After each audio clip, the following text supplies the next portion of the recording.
teddy or a romper. It's a one piece. It's meant for a stretch knit. It does not take very much fabric. If you're doing this in a tricot knit, which can be around 100 inches wide, it only takes 5/8 of a yard for the large. Depending on your width of fabric, this does not take very much. I have 60-inch wide fabric, so I need for 60-inch, 1.25 yards is what it recommends for the largest size. Now this is a pre-used pattern. So it's been cut out on the medium on top and the large on the bottom, which is sort of how a lot of people are built. You usually need a little fuller in the rear, depending on your figure. For me, I need to size it up. I am going to go ahead and do a quick little pattern alteration for myself. I'm going to size this up, grade this up really quick, and then I have a couple different fabrics. Because this takes so little, for instance, here's the bodice front. You cut two, everything has a seam line, so there's nothing even on the fold. So this is a great one if you have large chunks of fabric. You could cut this out of scrap, and I actually pulled this out. You might recognize this from another one that I made, and I thought about making it in this. It would look so 70s, and you could actually wear this more as a romper if you, instead of trimming it in lace, it was trimmed in like a fold over elastic or a trim. It would be so cute, and so I considered doing this. I also have this nice, and you've seen this before, tricot knit. It's really wide, and I have plenty, so I could definitely get it out of this. And I have this, which is a super soft knit, because I'm thinking to sleep in. Look at this, for summer weight, little PJ. This stuff is great. And I already have lace. The other thing this calls for, if you make it exactly according to the pattern, is about a 3/8 inch wide lace. Now I have two black laces that I really like, and one is just a little bit wider than the other. This one I think is 3/8, and this one is half, almost 5/8, something like that. So I'll probably use this little bit narrower one for this pattern, and that's pretty much it. And you need a little piece of elastic to go in the waist. So I'm going to size up my pattern really quickly. When I say size up, I'm grading up from what it currently is. I'm going to do that, and then we'll cut out. Everything is graded up. If you want to see how to do that, I'm going to make a separate video, so when it's up, I'll make sure and put a link to it, and down below. This sewing video is going to come out before the pattern making video, so just hang on a little bit, and the pattern making video will follow along shortly thereafter. So now that this is done, I've just got to cut everything along the lines and get ready to cut it out of my fabric. I'll show you what that looks like. This is technically directional fabric. Surprised me. I think if you got it upside down, only you would know. It's pretty symmetrical, but not quite. It looks like it's directional. I've got everything laid out. Nothing goes on the fold in this pattern, which is nice, so I don't have to worry about getting the fold, refolding my fabric. I did measure, and I really feel like the shoulder strap is not quite long enough, so I have left it just long, and I'm going to actually try it on and get the shoulder strap exactly right. It's laid out. This has 1/8 inch seam allowance in it. So if you're serging, that's like a rolled hem. That's like that really narrow 3-thread stitch. I probably will go ahead and serge this together and try and get as narrow a 4-thread as I can. It shows in there just zigzagging it, a tiny little zigzag on the 1/8 of an inch. That is such narrow. This is the first time I've ever sewn something with such a narrow seam allowance included. I did size up, so I have a little extra in there for me. The waist has 1/2 inch, and that's because there's a little casing to put elastic in. Because this is meant for knits, they don't assume that you're going to do any seam finishing. They assume you're just going to zigzag it together, because knits don't fray. It also has a bias cut option. If you do like a stripe or something like that, you can do a bias and have a nice chevron look to your stripe. Or if your knit is not stretchy enough, you can go with bias, and that'll give you a little more stretch. All right, gonna cut real quick. We're gonna start with our directions, and the very first thing they have us do is the shoulder seams right and left. So we're not sewing together a center front, we're sewing together at the shoulder seam, because they have us, once you've done the shoulder seam, they have you do the lace all the way around the neck, front and back, and then you catch the lace when you sew your seam. That's how they have you do it, which gives you sort of a mitered look on your lace. I made my shoulder seam a little longer because I knew it wasn't quite long enough for me. So I'm going to do a quick little measurement, and we're gonna sew together our shoulder seams. And once we get our shoulder seams, I'll meet you over at the sewing machine to do our first round of lace. So now we've got to keep track of our fronts and our backs, or our rights and our lefts. I'm going to put a little pin on the two that are fronts. I often do this when the pattern pieces are so similar.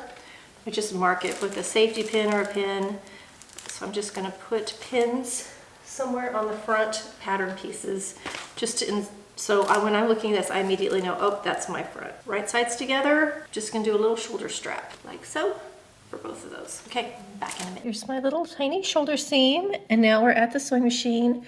We've got to set it to a tiny little zigzag. You're going to lay your lace on here. It has 1/8-inch seam allowance, just as a reminder, so you don't have a lot of room. So we're just going to lay the lace on here and zigzag along this edge. You want to lay the lace so that the scallop or the decorative edge goes towards the neck and not towards the fabric. So we're just going to sew around this. We're going to do that 2 times, and then we will put the bodice together at the center front and center back. So this is how it's going to look. I have an open toe foot on there just to make my life easier to see. But go slow, be careful, make sure you have fabric behind that needle. If you take off and you're kind of like this, even on a Bernina, which is a great machine, or whatever machine you have, it's likely to want to push something as soft as this and the lace right down into your throat plate and cause you unhappiness. So give yourself a little bit of room. If you're right on the edge, you can put paper or something on the back side that tears away easily to give you a little more stability when you first start and stop. Close-up of how it looks, front and back, just a little zigzag all the way around. Be very careful. We not only have a knit, but this is slightly biased, so it will stretch, so you do not want to be pulling on this neckline at all when you're sewing, and this gives stability to that neckline. Now I'm using a lace that does not stretch, but you may want to use a stretch lace, especially if you feel like you need it so that this neckline opens up better and you're worried about pop stitches. Once you've gone around the neckline, you flip it around and you start in the armhole and up the other side of the strap so that you have both sides of your bodice, so like bodice right side and bodice left side, will have all the lace applied to the neck and the armhole along the strap, etc. before we put them together. And it looks so pretty. Look at how cute that is. Look at how pretty that lace looks. I have just sewn both of them around the armhole and the neckline. I think it's so pretty. And now we're just going to lay them on top of each other, front to front, and we're going to stitch that down and back to back and stitch that down. Here's the direction. So we've completed this. Here it shows us sewing center fronts. Then you're going to open it up, sew the side seams. There's a little bit of ease built into the front part of the side seam, so you may have to stretch it a tiny bit. Put a few pins and make it work. You want the stretch to be at the upper part where the bust line is, so wherever your bust line falls. This is kind of a low neckline. So I'm going to sew this and this real quick, and then we'll come back to work on shorts. All right, I've sewn my center front and center back seam like this, and because I have a contrasting color lace, you can see the white threads up in there. So what I've done is I've zigzagged next to that, and then I folded that to one side, and I've zigzagged again on top. You can't see the stitching at all. It just completely disappears. Just have to get a little haircut back here. But it keeps that from flipping or from you seeing that seam in your center front and center back. Here's the other one. I've already done a little zigzag on the other side. Now I'm going to just zigzag that flat, pressed it to one side. Then I'm ready for side seams. Look at our pretty little top. It turned out really nicely. Okay, the pin is showing me that's my front. Can you see the little pin right here? That's so I know my front from my back. The process we just did for the bodice, we're going to turn around and do for the pants. So we're going to line them up on the side seams, and we're going to stitch our little side seams and then come back and add our lace. We've done all of this, and we're to this point right here where we're going to do a little side seams, and they actually show to do a little clip. The thing I'm curious about, if it were me, I would do this differently. I would go ahead and add the lace to the back, because they have us sewing it on the back after they're sewed together at the side seam. And it almost seems smarter to just do the lace first and then do the side seam. It actually seems a lot smarter. to do it that way because the front, when you start to do the front, the lace will cross that back and go up. So I'm not sure why they do it this way. I'm gonna go ahead and do it according to the directions just because when I'm explaining it to you, if you're following the directions and I'm following the directions, it makes it clearer. So I'm going to go ahead, sew my side seams up and then start adding lace. See you back over at the sewing machine. All right, we've laid the right sides together. So I have a right back and a right front and a left back and a left front, and I've just pinned them on the side seam. So we're gonna just sew this side seam down to where the curve starts. So you can see it's sort of straight. So once the straight will stop right here before the curve for both side seams. I did not see a notch or anything on the pattern to really get, so you're gonna kind of have to eyeball it. Just keep them the same. You don't want one sewn longer than the other, one side so longer than the other. So we're gonna do both of those, and then I'll see you over at the sewing machine for lace application. This is the back of the pant. Here's our side seam, and what I've done is I've just pushed the side seam towards the back. On the pattern, it shows clipping it, which you can do, but you really don't have to. This has got such a narrow side seam, and because of how they're doing the lace, it doesn't really need to be clipped. I'm going to just start back here at the very back in the crotch, and we're going to apply our lace like this. So the lace is going to kind of hang off the edge. Again, they only gave us 1/8 of an inch, so we're just going to be putting this right along the edge. We're going to follow that all the way along. And then when you get here to the side, you're going to kind of end it like this. So it'll be kind of like that, because we're going to come back and cross it when we do the front. So we're going to do both backs the same. We're just doing only this part to here on the back. Here's our lace in the back. Here's the side seam, and I've pushed the seam allowance to the back side. So this is the back of the pant. You can see I've just finished my lace right there. Here's the other one, and what we're going to do now, here's the front of the pant. We're going to start stitching our lace along the front here, and it's going to cross the lace that we did on the back. So it's going to cover that little area and then go straight up the side seam like this. So we're just going to zigzag that on. So this is where it's going to come across and cross this little area so that we don't have a little raw edge of lace there anymore. And so this is going to be done kind of in one long piece of lace all the way up to the waist. So this is now the front. You start with applying the lace to the back, and then the front comes across and covers it. Here are the directions. So this is the back that we just did. And now we're going to come across. The front is going like this. They actually show you just taping it on. It's very easy to sew it on, really. You can pin it, you can tape it, you can do whatever you need to do. And then they show trimming away. They only give us 1/8 of an inch of seam allowance. So really, you do not need to worry about trimming this away. You're using such a narrow lace anyway. If you want to, up here, they also trimmed away in this side seam, so you have a little bit there. I'm not doing that because I'm not going to stitch on both sides. See here, let me see if you can see this. See, they stitch on this side and then on the other side, so that there you could trim away inside there if you want to. I'm not going to do that at all. It's such a narrow little lace. I mean, they only say use 1/2 inch. So, and mine's so curvy, not worth doing. You'd have to have a pretty flat lace if you were going to do that with not much of a scallop edge. So we're going to complete all of this and then on to putting them together. Here's my side seam. This is the waist and this is the front of the pants. You can see here's my lace that comes across, crosses the back, and finishes it off. So that's it. So we're going to do that for both pieces. That's one. I'm getting ready to do this one. And now we're ready to put them together. This is how it looks right now. You can see how pretty that is at the side seam and in the pattern. So we've gotten this all the way done. And now the next thing it has us do is put together this under the crotch. So we're going to now have one pant leg or one shorts leg put together. So we'll have a right and a left. We're going to sew this little crotch piece together. So just like this, we're just going to serge that one, serge this one. Wherever I have sewn across my lace, I fold back and top stitch like I showed on the neck in the center front and center back. I did that under the arm.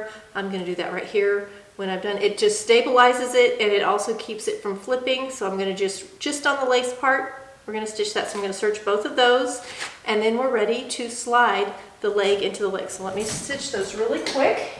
We have a right leg and a left leg, and now we're going to leave one inside out and turn one right side around. We're going to slide one inside the other, matching them up at the crotch seam. So here we are, crotch seam to crotch seam. Pressed our seam allowances, they're pressed to this back. We're just going to line those on top of each other and serge that together. So we're going from like the front waistline all the way around to the back waistline. Right sides together. You see?